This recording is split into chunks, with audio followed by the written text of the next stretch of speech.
I was outside soaking wet in the rain waiting for services. And then somebody finally came. I believe one of the security guards let them know that I had been there, because I had been there. I'd gotten there the night before. And I spent the night in front of their door to make sure that I was one of the first people there in order to get services. And somebody ended up coming really late, and I spoke to this gentleman. He told me to come back the very next day, which I did. I was able to get help, or to be seen, I should say, and to get on the list.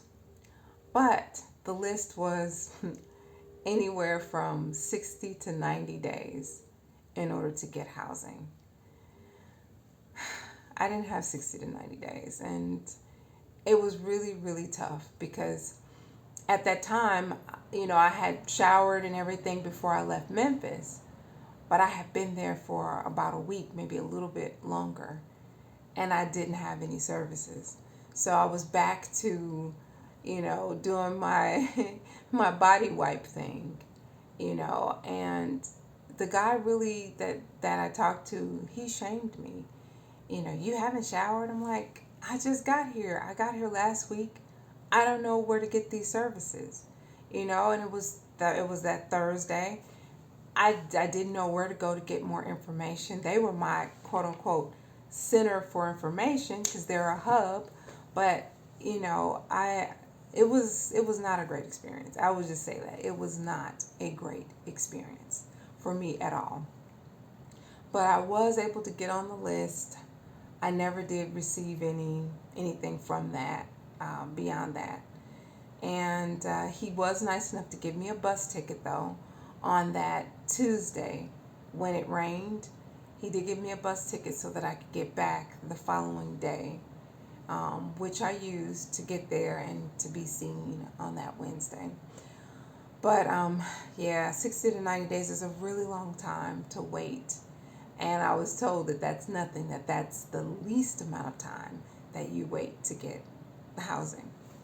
So that was it for that. And then after being there for a little bit and really digging into what services were available, I found out about a place called Bear Creek.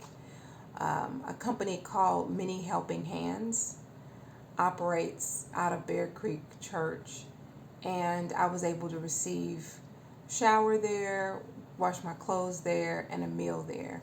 But they did not have beds there. So that was the only thing. It was day services that were available. If I wanted a bed for the night, it would be Salvation Army or Dallas Life or one of the other bigger organizations that could provide that. But again, every time I went, they were always full. So I just kind of steered away from those. It was a waste of my time and it was making me frustrated. So I just decided I'll go it alone and I'll just stay outside. I found out what days I could actually shower and eat and get my clothes washed at Bear Creek, which was Monday, Wednesday, and Friday. And that's what I did up until the summer. And then summertime, it was a different story. More people were being served, and those services dwindled to once a week. I could possibly get a shower and get a meal every single time I went. However, I could not get my clothes washed except once a week. And then it went, because they were, I guess, maybe serving more people, then I could only shower and get my clothes washed one day a week.